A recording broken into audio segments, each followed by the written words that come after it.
Seigneur. Est-ce que tu peux manifester cette joie? Autant de Seigneur,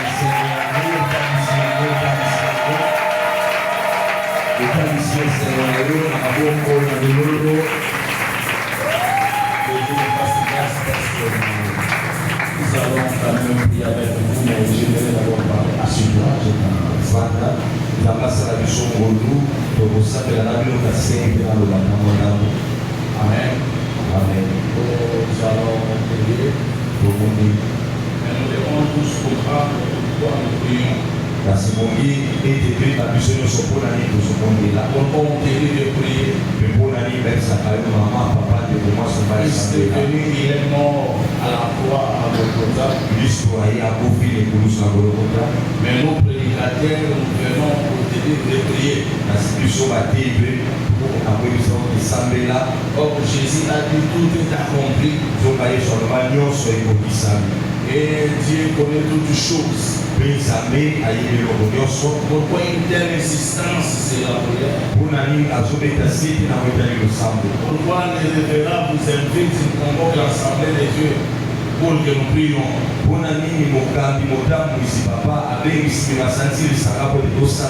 Que Dieu nous fasse grâce. Je crois que nous allons comprendre. Est-ce que tu es debout? Nous allons lire la Bible. Ézéchiel, le premier chapitre, je crois le 10e verset. Ézéchiel, le chapitre, il y a le verset 10. Frère, vous me lisez. Quant à la figure de leur face, ils avaient tous une face d'or. Ça, c'est la face qui est au devant, la face qui est en face du prophète Ézéchiel. Une voit ça, c'est la face des morts. Tous quatre, une face de lion à droite. Et tous quatre, une face de bœuf à gauche. Et tous quatre, une face d'aigle. Ah, parole de l'Éternel. Amen. Tu peux t'asseoir. Si vous ne faites ta joie, autant de succès,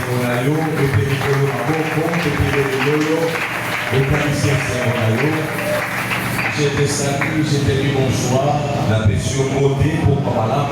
Je suis très content, je suis dans la joie, surtout parce que toi tu es venu. Surtout que je te vois. Amen. Amen. Amen. Amen. Si tu peux élever ton esprit, ton âme, ça va nous permettre de délocaliser un esprit. Parce qu'on ne peut pas délocaliser un esprit si là-bas tu n'es pas. Et puis ça dit tout le monde a eu un molimo. Le prophète va prophétiser la terre. Il faut qu'il te voie. Mais pour te voir, il faut des très bonnes dispositions. Alors sois disposé. Aujourd'hui, nous allons parler en passant, mais nous allons insister sur la face de l'homme. La face qui est devant là. Nous avons insisté, puis Dieu demande au Seigneur de te parler. Qu'il te parle. Et oui, Dieu des esprits, des prophètes. Ajoute l'explication. Parlez-nous, enseignez-nous, Jésus.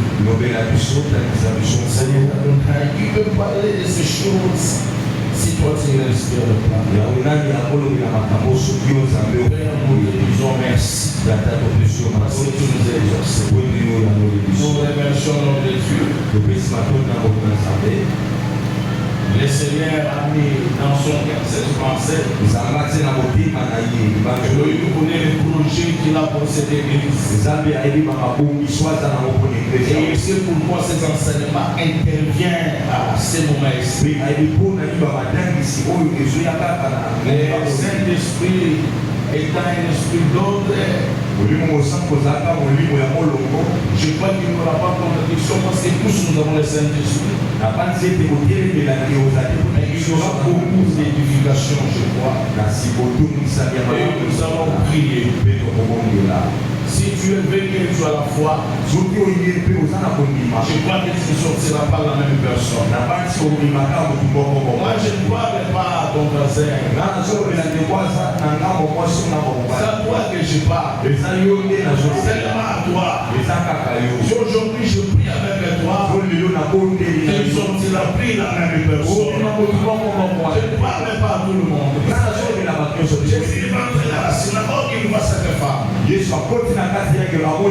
qui est courbé. Jésus dit, je suis dans l'obligation d'opérer. Parce qu'il y a celle-ci. Elle est fidèle à âme. Peu importe la situation. Quand nous allons prier, je ne suis pas venu chercher tout le monde. C'est toi que je suis venu chercher. Lis-nous Genèse. Genèse chapitre 37. C'est le verset 18. Nous allons prendre un modèle simple, le modèle de Joseph. Genèse chapitre 37, verset 18. Ils le virent de loin. Oui, oui. Et avant qu'il fît près d'eux, ils complotèrent de le faire mourir. Oui, c'est ça. 19 verset 10. Ils se dirent l'un à l'autre, voici le faiseur des songes qui arrive. Le faiseur des songes qui arrive. Venez maintenant, si on est. Venez maintenant, si on est. C'est pas ce jeune homme ici. Il s'appelle Joseph. Vous connaissez son histoire. La raison pour laquelle nous allons vous épargner de beaucoup de détails dans la lecture. Nous allons prendre quelques pensées par-ci par-là et nous allons communiquer la pensée de Dieu. Quand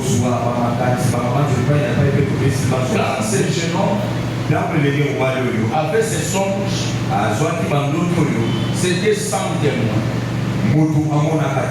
Parce que dans les songes, il n'y a pas de témoin. Personne n'était là. Il était lui-même. Il voyait ses songes. S'il pouvait parler de ses songes à son père, il pouvait parler à son père lui-même. Mais il avait une habitude un peu bizarre. À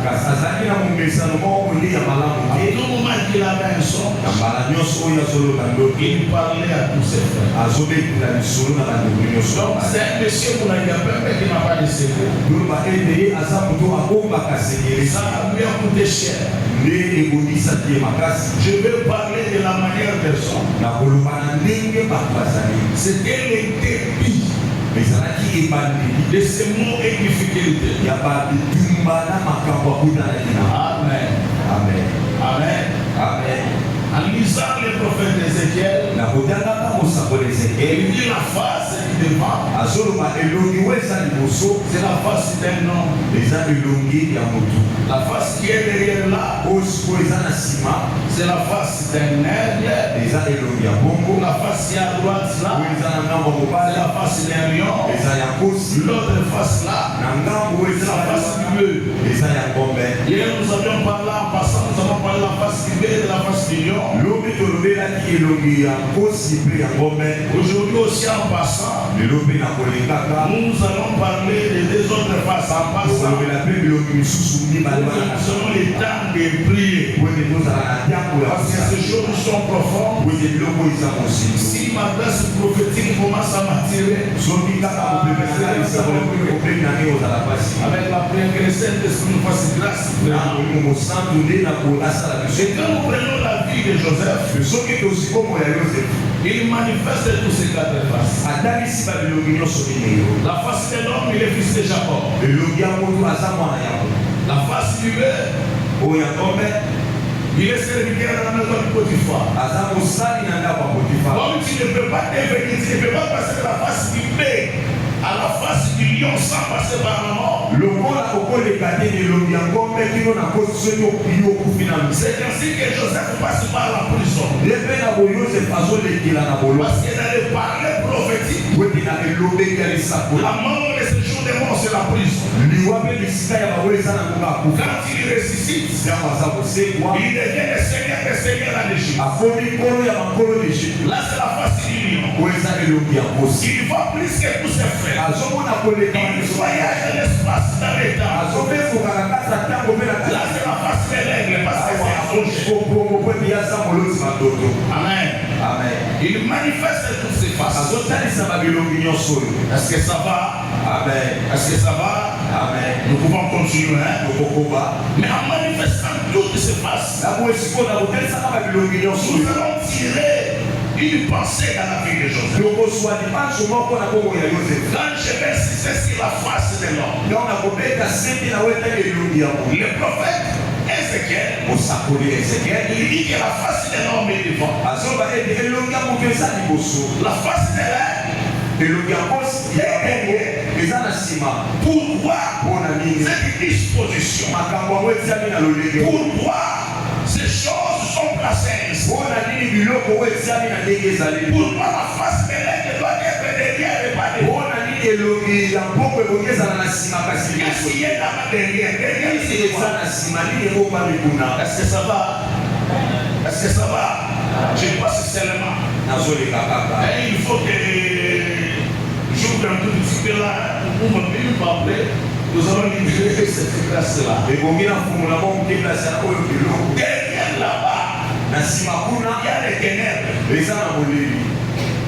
Exode chapitre 14, verset 1. Exode chapitre 14, verset 1. La Bible déclare la parole de feu. Il y a Elohim. Dans sa manifestation, se passe entre les deux camps. Le camp d'Israël et le camp d'Égypte. Est-ce que ça va? Amen. Est-ce que ça va? Amen. Est-ce que ça va? Nous pouvons continuer. Quand il se place là, devant la lumière, pour les alliés. Mais derrière là, c'est la ténèbre. C'est-à-dire d'un côté, il est lumière. De l'autre côté, il est ténèbre. Les ténèbres, c'est le mystère. Les ténèbres, c'est ce qui est caché. Les hommes pour lesquels nous voient ces ténèbres. La face du derrière doit être la face de l'air. Parce que c'est l'air qui voit. Parce que la face du derrière, derrière là, c'est très dangereux. Derrière là, il y a la mort. Quand il regarde du derrière, c'est la loi. C'est le prophète. C'est le psaume. C'est derrière Jésus. Amen. Quand tu regardes là-bas, tu vas voir la face de l'air. Si tu n'as pas la face de l'air, quand tu vas regarder, tu dirais qu'Abraham est polygame. C'est un exemple. Mais quand Paul regarde, Paul, c'est un aigle. Quand il regarde, il ne voit pas Abraham le polygame. Il voit Abraham le père. Avec des montagnes. Ils sont des alliances. Est-ce que ça va? Est-ce que ça va? Ça va. Amen. Voilà. Est-ce qu'on peut continuer? C'est-à-dire derrière là, il va avoir la face de l'aigle. Pour bien voir. Si la face de l'aigle ne soit pas le Gabon, c'est que derrière là, c'est un mystère. Tu ne peux pas voir. Mais la face de l'homme, c'est ce qui est révélé. Parce que Dieu qui s'est caché dans la Ancienne Alliance, dans la Nouvelle Alliance, il se révèle comme un homme. Est-ce que ça va? Amen. Ça va? Amen. Dans la loi, dans le Psaume, dans les prophètes, immédiatement. L'éternel descend dans les temples de Salomon, ce n'est pas la lumière. Donc ça va sortir dans le temple, il y a si le mot de sa police descend dans les ténèbres. Mais pour ne pas dans les ténèbres, il faut l'air. Il faut la vision. Ça va, c'est bien. C'est bien, n'est-ce pas? On peut continuer. Si tu ne vois pas là-bas, dans ces ténèbres-là, tu regardes, tu verras un Noé sous là. Alors, on commence sous là. Comme le vieux qui est devenu polygame en Russie. Il a regardé derrière, mais il n'avait pas la face de l'air. Et puis aussi. C'était une parenthèse. Mais la face de l'homme. Je parle de la face imparfaite. Mais qui tend vers la perfection. La face de l'homme. Cette dimension. J'aimerais que tu puisses bien m'écouter. Joseph a manifesté dans ses 4 ans. Mais la face de l'homme. La face de l'homme. La face de l'homme. Cette face. Si nous comprenons très mal cette dimension, nous serons très mal barrés. Alors pour bien comprendre cette dimension, nous devons bien observer Jésus. Quand il manifeste l'homme, quand il manifeste la face de l'homme, écoutez cette face a une imperfection. L'imperfection liée à la chair. Ça va? Amen. Est-ce que je peux continuer là? Hein? Un génie, il voit les songes. Il interprète les songes. Mais son côté humain, l'homme, moins sage. Un problème de comportement. Il ne sait rien cacher. Il dit tout. Tout haut. Il n'a pas de secret.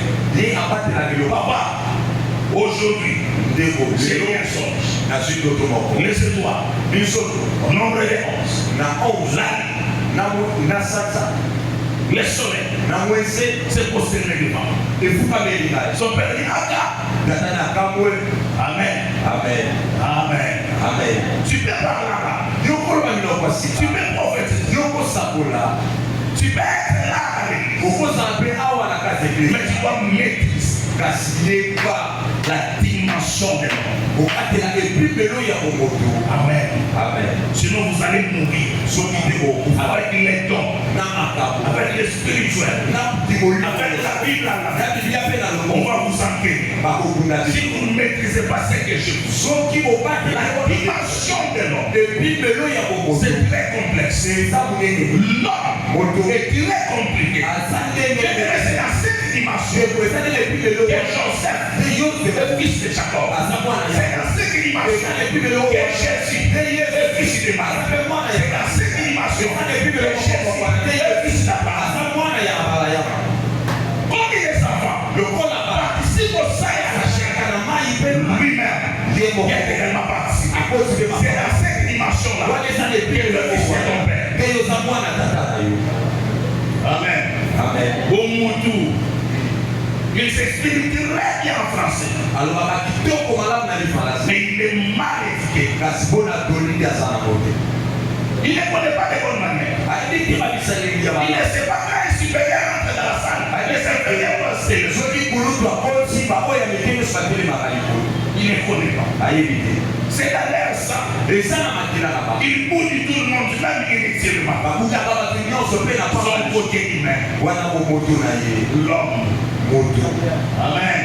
Amen. Il chante, il souffle. Il pousse, il crie. Mais il est le fils de son père. Dans la famille, ce sont des gens colériques. Ce sont des tétards. Il rate tout dans sa vie. Malgré l'esprit, malgré la Bible, parce que l'homme, la face de l'homme, alors quand le fils de Dieu, il n'est pas la face de l'homme. Comment il s'est comporté? Parce que quand on est homme, le premier combat, il se fait de la chair. Amen. Amen. Amen. Voilà où tu as déjà changé 40 versets. Et si on le dit, c'est pas si parce que puis nous bon de la cité. Frère, moi c'est pas bon de la main. Il t'en fait pas. Il y a qui nous m'a dit, moi c'est pas bon de la main. Et si tu es bon de la part, c'est de verser encore au Camerounais du souci. Amen. Amen. Amen. Il a l'argent à Sanango, mais il s'est nourri de manière médiocre. Il mange que ça une quantité exorbitante, exagérée du piment.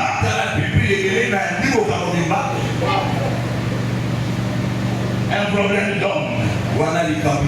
C'est son éducation de base. Il n'a pas été forgé pour être riche. Il a été forgé dans la mentalité de la pauvreté. La Bible déclare nous allons hériter de nos pères. Il a fait une manière de vivre. Est-ce que ça va? Est-ce que ça va? Il vient à l'église. C'est problématique.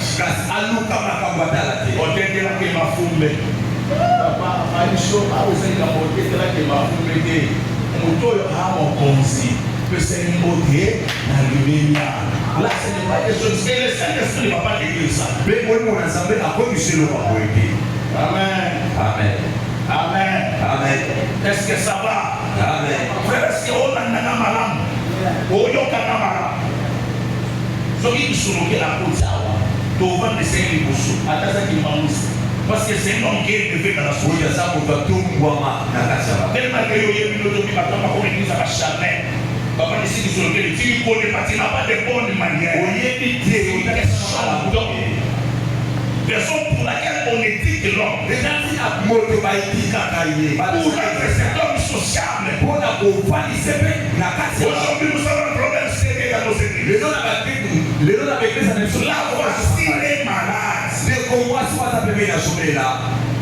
Elle est colocatrice, il est colocataire, il est malade. Quand toi tu pries, il va même le souffler. Papa, il faut que tu vas souffler. On vient te dire, papa, nous nous sommes de la qui dit ça. Maman est malade. Maman Roger souffre. Ça se fait. Mon ensemble, de quoi il a eu? C'est un sérieux problème. Des handicaps. C'est un sérieux problème. Le son de la tête, c'est des hommes de feu. Mais la prière, mais sans manière, sans éducation, la face de l'homme. Amen. Amen. Écoute, cet homme dont je vous parle, il est l'homme avant le péché. Il est l'homme après le péché. De toutes les quatre faces qui se manifestent là, une seule face est appelée fils de Dieu. Ce n'est pas l'aigle, ce n'est pas le lion, ni le bœuf. La face qu'on appelle fils de Dieu là, c'est la face de l'homme. Parce que c'est l'homme chez l'homme. Moi, je savais pourquoi. Le fils de Dieu, c'est Adam. Amen. Amen. La raison pour laquelle j'ai dit cette face imparfaite pour attendre vers la perfection. Parce que la face de l'homme que Christ est manifeste, c'est une face sans défaut, c'est une face parfaite. La raison pour laquelle nous devons manifester l'homme, nous devons manifester la face de l'homme parfait. Amen. Amen. Mais comment il parvient? Raison pour laquelle Jésus est venu pour démontrer comment Dieu fait que l'homme soit. Amen. Amen. C'est ce que Jésus est venu vous enseigner, pour vous apprendre. Alors pour parvenir à cette perfection, notre chair, c'était une chair de péché. Le péché d'Adam a créé beaucoup de problèmes. L'environnement dans lequel nous vivons est pollué par le péché. J'aimerais que tu m'écoutes bien. C'est la raison pour laquelle soit l'autre doit m'appeler au Kissa. Il y a ma lame. Il y a une solo de Fakabe, il y a un monde, il y a un monde. Et comme on ne peut pas dire, on est pour que ça va. Pourquoi? L'environnement. l'environnement dans lequel nous sommes, nous attirons facilement les négatifs. Les positifs s'éloignent à cause de l'environnement. Écoute, ne commets pas cette erreur. Nous sommes au temps de la grâce.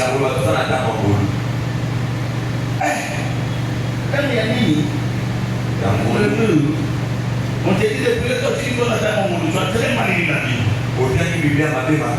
Depuis que tu es en Christ, solo nous regardons à papa. Amen. C'est ça qu'on a mis ma famille. Quand on pense à la zone, on a mis le Jésus, le change. Avec la chair. C'est dans cette dimension-là que l'oppression et les liens existent. Tu es une nouvelle créature en Christ. Amen. Nouvelle créature, n'est-ce pas? Amen. La vie. Maintenant, cette face ici, cette dimension, pour la contrôler, pour la maîtriser, pour vaincre, dans cette dimension, la dernière des choses, c'est la prière. Raison pour laquelle, quand Elohim lui-même est devenu un homme, Hébreu chapitre 5, verset 6, la Bible déclare qu'il pria avec un larme, il priait même, afin qu'il soit sauvé. Est-ce que vous avez la nous demandons au bas à son grand dawana, son léga, à aucun soumis, et ça y est. Il priait toute la nuit. Vous savez pourquoi? Parce que c'était la face d'un homme. La parole était devenue un homme. Dieu était devenu un homme. Et pour vaincre, il avait besoin de la guerre. Aussi pour vaincre, tu as besoin de la prière. Les apôtres enchaînés, ils priaient, soit ils refusent, il y a son gouvernement et Colosse. Il y a la prière, il y a Tomi et Fédéla, de la route de la Rogana. Amen. Papa, tu es dans la chair. Tu vas être très assis là. Malgré l'onction, malgré la puissance, si je te gifle, la catégorie n'a pas. Amen. Malgré l'esprit. Mais pourquoi tu ressens cela? La chair. L'homme. Mon amour. Alors pour vaincre, il faut prier. Amen. Amen. Est-ce que tu le reçois? Mais tu ne pries pas. Tu ne pries pas. Tu plaques avec la prière. On prie 30 minutes. On convoque comme ça les prières. Tu dis, mais exagéré ma l'église. Tu ne pries pas. Tu ne pries pas. Raison pour laquelle ta vie, malgré la Bible, malgré que tu as l'église, ça ne change pas. Ça ne souffre pas. Bloqué. Écoute-moi. Tu ne peux pas être possédé. Non, ce n'est pas ce que j'ai dit. J'ai dit ceci. Tu ne peux pas être possédé. Parce que le Saint-Esprit habite en toi. Cela est vrai. Mais si tu peux être opprimé, est-ce que ça va? Amen. Est-ce que ça va? Amen. J'ai décidé de venir vers vous. Mais le diable, Satan, m'a empêché. Il n'a pas possédé Paul. Il n'a pas possédé Paul. Mais il a empêché Paul. Il ne peut pas te posséder. Mais il peut empêcher ton mariage. Il peut empêcher ton travail. Il peut empêcher ta communauté. C'est ainsi dans la dimension de l'eau. La prière. Le sambo. La prière. Le sambo. Au sakana. Nous étions dans une famille là. Il y a une sorcière. Mon Dieu. Notre grand-mère, elle maîtrise la nécromancie. Elle invoque comme ça votre mort là, c'est un carnaval, elle commence à parler. Elle fait la loi dans la famille. Frère, toi tu ne pries pas. Raison pour laquelle tu vas tuer là. Parce que tu vas oublier. Tu es un homme. Tu as la chair. Parce que tu es un homme. Tu es dans la chair. La prière est impérative. Le sang évoqué ça les banques. Amen. Amen. Mais quand nous sommes centrés sur les champs de bataille, c'est précipitant, c'est disputant le leadership spirituel de la famille.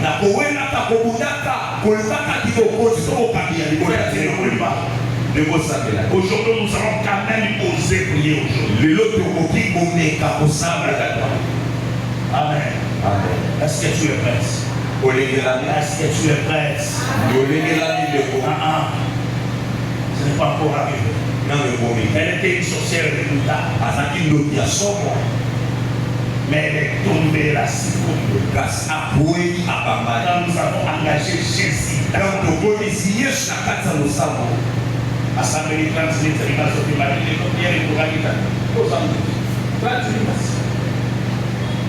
tu ne pries pas. Tu connais l'histoire de Yomchou. Tu sais comment Yomchou prie. Il prie.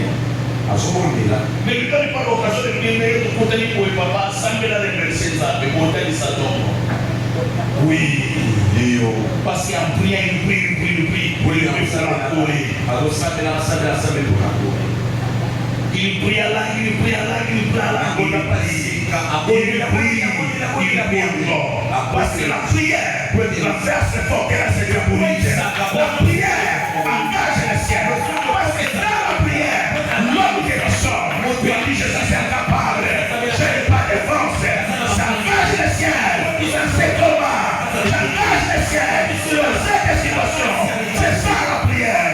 La prière de l'homme de mission. Pour céder la place à Dieu. Un homme qui ne prie pas, c'est un orgueil. Il est autosuffisant. La Bible déclare Jésus est adressant ses paroles pour leur dire, leur montrer qu'il faut toujours prier, ne pas se relâcher. Prie encore, exagère l'exigence de la prière jusqu'à l'exorcement. Écoute-moi, la prière oblige le ciel à exécuter. Et la prière oblige Satan à céder. Notre ennemi, il est redoutable, il résiste. La Bible nous dévoile la résistance. Est-ce que ça va? Amen. Est-ce que ça va? Amen. Amen. N'oublie pas, aux amours angéliques, Kabongo, Komolo Kabongo, Yannick, comment moi j'ai oh, ma pote Zoyake, dans le monde spirituel, ma personne n'a pas qualité. Et Yake, comment ça va pas venir? Là, la Pongi, qui m'a pas prière, il faut y aller. Mais le jour où tu vas te lever, le premier jour, le deuxième jour, le troisième jour, ils vont résister. Le quatrième, ils vont résister. Mais, toi, il faut rester dans la Bible. Tout ce que vous demanderez, avant, vous voyez, que vous le réussissez, vous le verrez, ça compris. Dieu n'est pas élémentaire. S'il ne pense pas, il est élémentaire. Il est à l'obligation d'exaucer. Amen. Amen. La force de l'homme. Nous, on a nous ensemble là. Comme Maman Tombé là. Il y a des familles.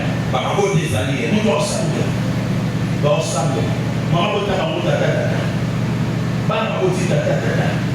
vous connaissez. Et parce que ici, on va pas na lupango ya awa kawa nisa bakawa na isa lupango ekala na ba Menka. bakawa na isa usote de parcelle bakawa na isa okena ngambo bakawa na isa na bako bateka lupango bateki lupango bateki lupango bakoti si balocataire na bandako nyonso bao batele nani. Amen. Amen. Amen.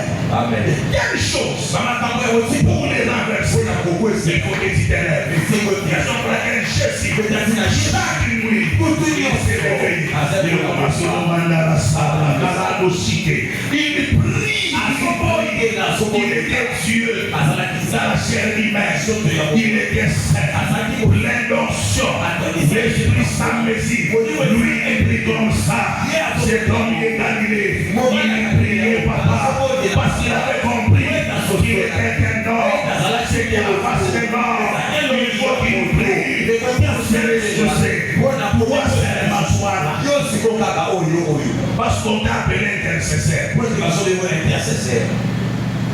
Frère, la deuxième des choses, il y a une barrière pour la face de l'homme, c'est l'enseignement. Amen. Amen. Ephésiens chapitre 4. Ephésiens chapitre 4. À partir du 11e verset. La verset 11 Amen. Amen. L'enseignement. L'enseignement des forges. L'enseignement des donne une force. Même l'après quand on parle là, on ne peut pas selon toi. On prie selon Dieu. Alors il faut qu'on t'enseigne. Il faut que la volonté de Dieu soit faite. Sur la terre. Comme au ciel. Au ciel. Comme jour. Ceux qui sont dans le ciel. Pour te manifester. Et t'as monté en haut. Il a amené des captifs. Ce sont les Éphésiens 4. Si tu connais la volonté du ciel. Parce qu'ils ont été amenés au ciel. Ils doivent vous communiquer la pensée là.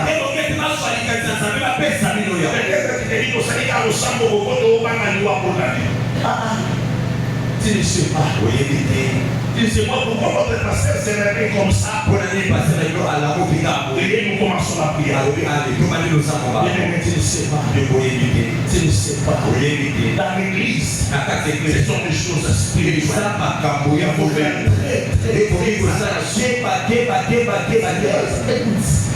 un certain dimanche. Les modérateurs, frère Gaston qui m'accompagne.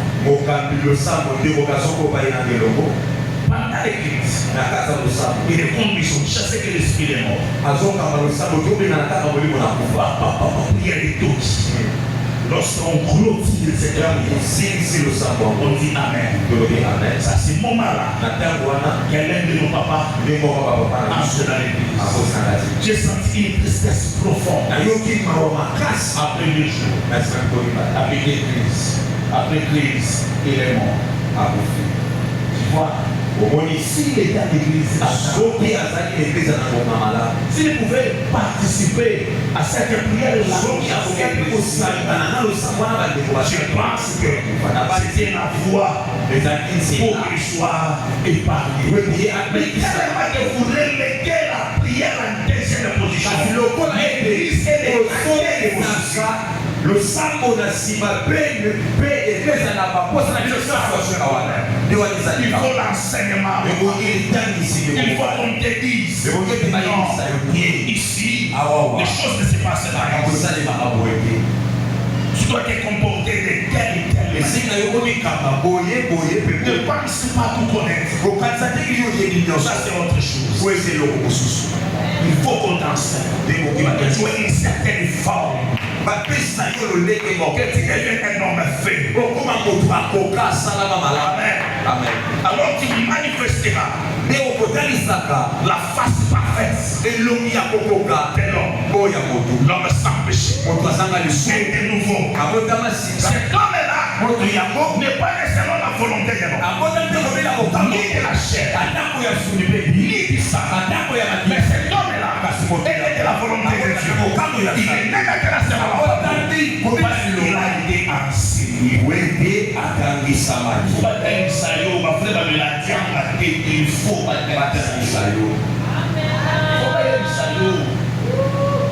Batangisa yo.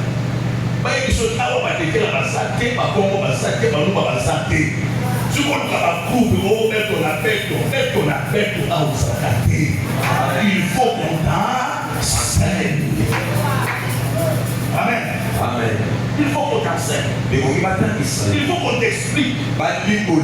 Numéro à sa part de sa prophétie. Au bas de la quartier de sa prophétie. Au yébi pour vendre la poule. Il faut qu'on t'enseigne. Il faut qu'on Amen. Amen. La fois pour laquelle la porte à Paul dit, après l'enseignement, nous cessons d'être emportés par tout vent.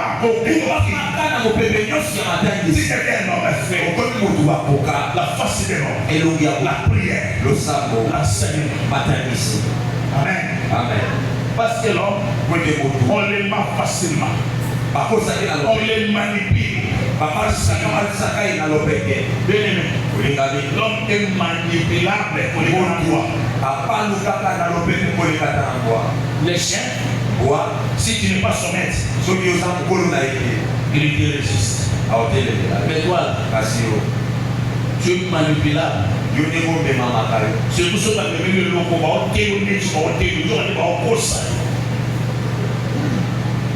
Amen.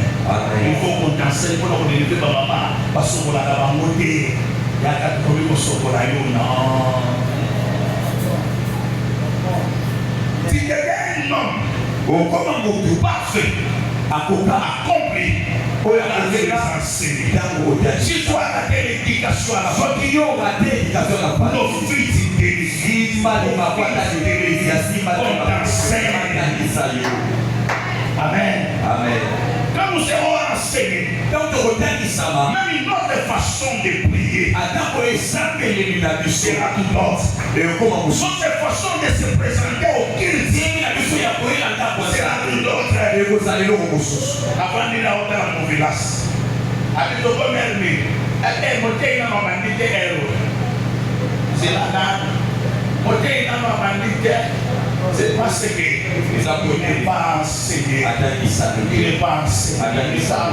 Quand tu es enseigné, la priorité, la priorité, tu cherches la bénédiction. Inutilement, il y a une condition. Vous me servirez. Moi, l'Éternel, je vous bénirai. L'église où il y a une bosse. Donc, ça n'a pas été à la société, donc ça n'a pas été à la polo. On le dit à la première idée, au milieu de la bénédiction pour les serviteurs, pour les servantes, tu vas être béni, on doit t'enseigner, tu dois servir Dieu. Amen. Amen. Amen. Amen. Comme vous savez même bébé là. Qui est esclave, qui est serviteur, qui est dominé.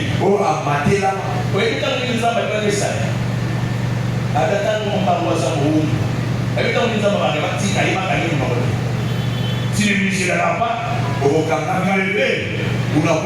tu foules, à quoi on voit des so ko na kata musala na nzamba maboka ngai mu mabote amen kwa so sara na kati la nganga amen fwana ni bana ya maboka ya musala amen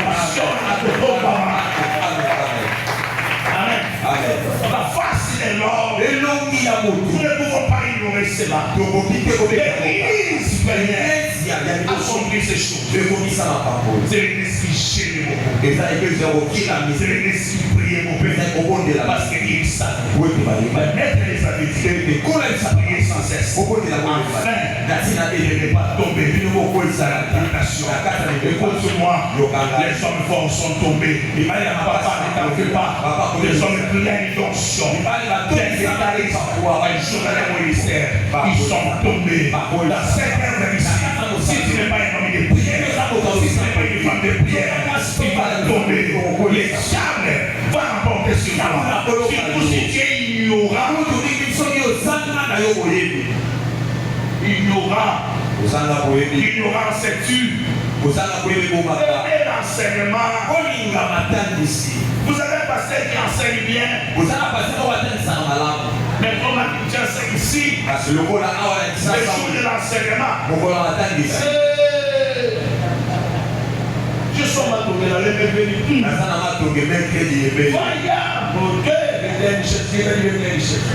toi, tu penses que dans nos autour, tu vas nous faire quoi? Tu es tout simplement mal enseigné, un police sacerdotal. Tu vas mal enseigné. Comme un qui enseigne, il est spirituel même des médias. Après, ça s'appelle ma fille et maman, elle a pas beaucoup de maman. Et puis, il est prédicateur. Il y a tant de les autres bagages, il exerce même le droit à tant de personnes de la race. Manque d'enseignement. Il y a beaucoup de prophètes qui ont bouqué derrière. Ou à Zanamika. Au lieu de prophète, pas céder. Tu n'es pas enseigné. Il y a la mission limite triangulaire. Croisé, quadrillé. Papa, la mission n'a pas servi de nom. Exactement. Tellement que tu n'es pas enseigné. Tout a besoin de tout dans une telle condition. Quand tu te prends dans Israël et que tu parles, tu cries, tu gesticules, tu es célébré. On te demande cet écrit dans quel rouleau qui a dit ces choses, qui te donne les lois d'opérer comme tu opères. Amen. Est-ce que ça va? Amen. Est-ce que ça va? Amen. Ça va. Amen. Vous serez des fils de Dieu. Mais si vous ne découvrez pas la prière, tu vas demeurer malheureux. Avec Jésus. Écoute, ne t'en fais pas. Un jour, Pierre mourait devant Jésus. Et Jésus, vous savez le jour que Pierre a marché sur les eaux.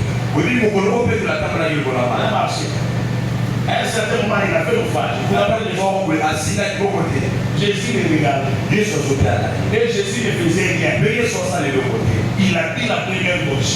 La deuxième gauche. Jésus ne faisait rien. Jésus le regardait. Jusqu'à ce que Pierre a dit. Jusqu'à ce qu'il a dit. Mais on dit que là, on a un coup fort. Dios pela santé ma vie, nous sommes allés pression bien. Amen. Amen.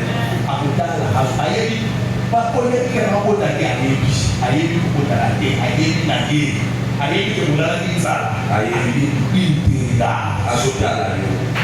Jusqu'à ce que il aurait été un cri profond de toi. Aucun façon de se donner dans de toi. Jamais assez. Cette pauvreté, c'est fini. Cette maladie, c'est fini. Le jour où tu t'achètes nous dans la chambre, tu demandes notre ciel. Si Elohim Adonai, il est écrit à la parole. S'il ne répond pas lundi, le mardi va répondre. S'il ne répond pas le mardi, le mercredi va répondre. S'il ne répond pas le mercredi, le jeudi, il va répondre. Parce qu'il est écrit, celui qui a l'oreille, il a là pour entendre. Et ça, il y a un propos. Dès que nous avons un photo, ça ne l'a pas compagnie. Dès que nous avons beaucoup de textes, on s'appelle mettre la photo, on met la photo pour bien.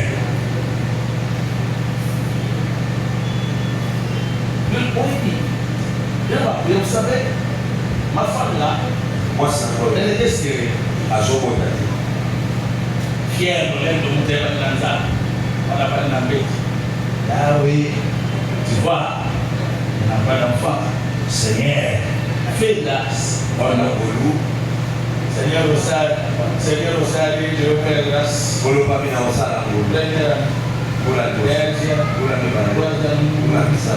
Un jour, je prêche à l'église. Le féminisme. Le service de délivrance. Je sortais, j'ai transféré. Je devais deux prédicateurs. Pas des bandits, deux prédicateurs. Il parlait à moi. Il parlait à mal. Pourquoi je ne peux pas faire ça? Pourquoi je ne peux pas faire ça?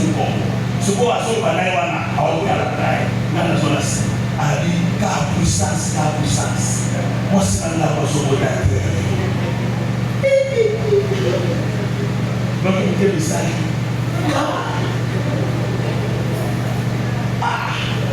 La zone de la Bible est quelque part par la verset.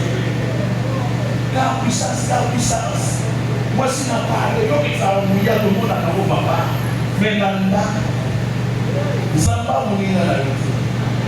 Pour qu'il y ait des choses au sein de ça, c'est pas chier. Le monde est autant compris au sein de ça, c'est pas chier. Il y a un temps où ça la chier, où ça la passe. Quand vous soyez vite fait la première de la vie, il n'y a pas ça passe. Attends, tout le monde soit il y a c'est moi, il y a il y a un vote dans la chambre. Avant de prier, dans les 5 3 jours, avec 4, 5, 6, 7, 8, 9, 10, 11, 12, 13, 14, não ok. Na misi mtambe awa aukuta. Oli ngadawa aukuta. Kama yeye kalamuna itawa. Prière. J'ai racheté ça mais il veut pas. Il veut dire que j'ai commencé. C'est alors que je vis. Pourquoi il ne pouvait pas enfant? Pourquoi toutes ces choses devaient venir? Amen. Amen. Azana ça maman pas dit ça.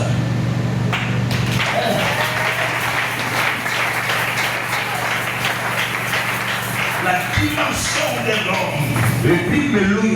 Si tu ne comprends pas ces choses, tu es mal. Sauf que au sous-sol, il va y avoir au thé. Il va y avoir ça, il va y avoir des doigts dans les choses. You will have really show. You don't want to talk about this show. This is a list compliqué. On parle la langue. On te m'a pas la zone là. Dans on parle la langue. On comprend ma vie. On m'a pas la vie. Dans on parle la langue. On interpréter. On se la ramener mais à l'amen. Ce qu'on parle. On s'en est pour la manière de s'en aller. Vous me prenez mal les églises. Moi, je sais que vous avez ça. Je vais l'église ici à la Kine. Les frères sont par là. Mais nous sommes au sein de la Kine. Nous sommes au sein de la Kine. Au sein de la Kine. Nous sommes il faut qu'on y aille dans la prière. Frère, il faut qu'on y aille dans la prière. Donc, c'est ça que nous avons fait.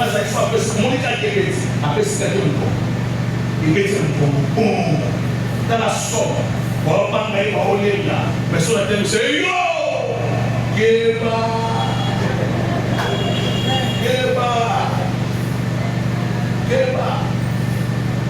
Parce que la cérémonie, la question, puis c'est quand même le soir, on va venir en plein d'église.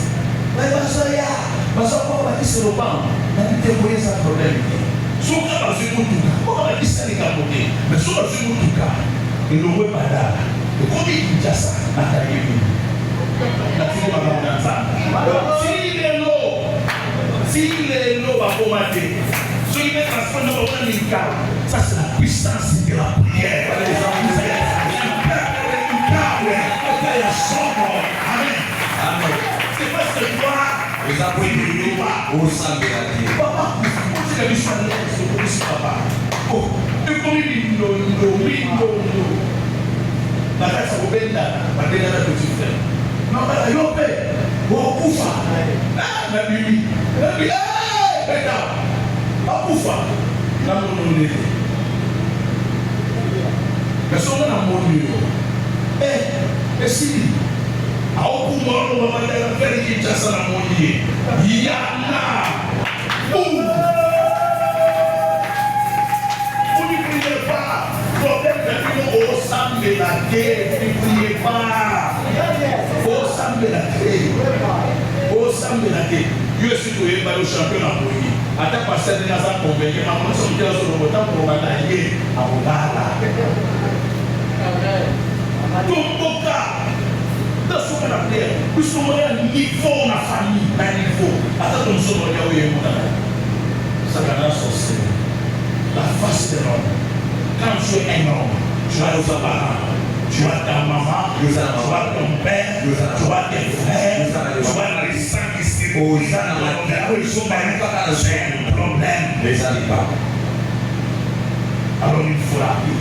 Il faut que tu te lèves. N'oublie pas que dans mon âme, la Sénégal, la Liaba, la Latana, la Okarapoudi, alors, pour porter de telles victoires, pour la prière. Tout ça travaille à mon lit. Donc, on se retrouve à prier le rôle de frère, la scène de l'esprit noir, à vous utiliser dans beaucoup. Oui, nous avons pas Jésus de nous. Au lieu de dire non, ça serait au monde.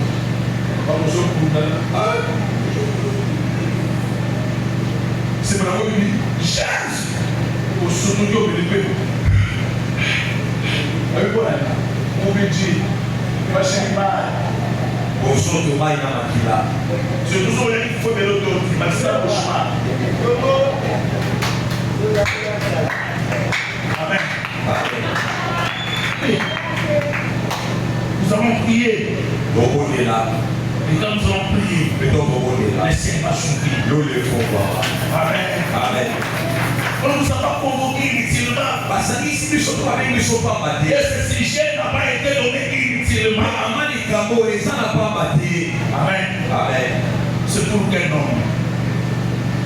C'est pour quelle femme? C'est pour quel frère? C'est pour qu'il se comprenne. Et qu'il s'élève.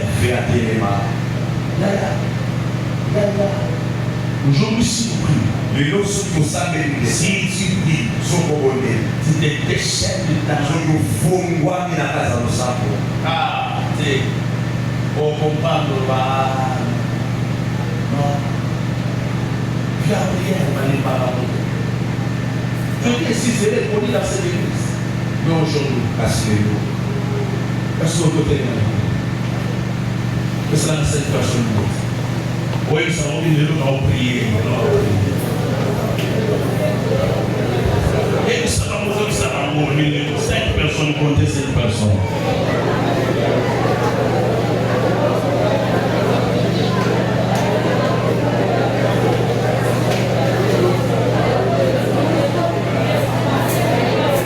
La dimension de l'homme exige la prière. Et puis, il y a un mot ici dans le sang. Amen. Amen. Est-ce que tu es prête? Est-ce que ça a tellement malade? Permettez-moi pour nous sauter le gars. Je ne sais pas. L'Insa, l'Insa.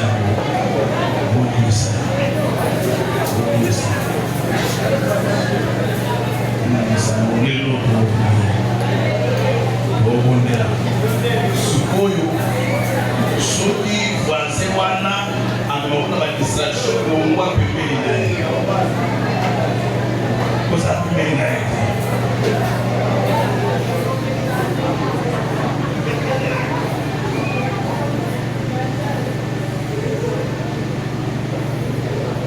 Soki osambo etombo qui est payé de la façon dont nous sommes là et c'est manifesté dans la Bible.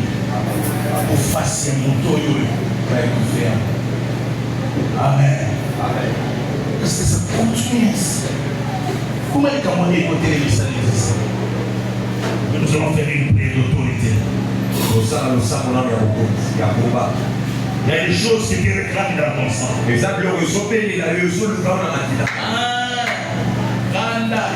la famille, c'est la guerre de la fête. La famille n'a pas pasteur. N'a pas maman église. Oui, la petite va résister. La famille va petite va résister. Et comme on le dit, madame va résister. Comment on s'entend la main à pour elle? Batérémie, la vie Makila, Machi. Parce que si on parle à la langue, mais les lignes va donner bango. Il y a des choses qui réclament ton sein. Ton père en a été victime, ta mère en a été victime, vous aussi vous êtes victime. Le nom a été au bon de la Namouya. La pauvreté ne peut pas être héréditaire. Tata Zaki pauvre pour sa pauvre. Le nom est un kinado, le nom est au samedi. Vous êtes bête à ma boconade. Ma commune a ça, les avoués à jamais les pieds. Tusokata ya weka Bwana. Basi wana yetu ya poverty ya manati. Weka ndani na familia zote yote. Yazo yote. Sikuone na exaggerate na pia. Tokeni na kusama tokeni. Mata.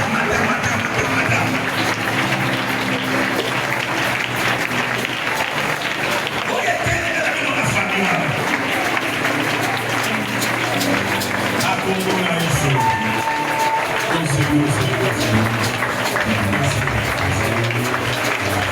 Amen. Yoga. Batiti na prière, et content. Tout ça, la tête des minutes, c'était tellement comme ça.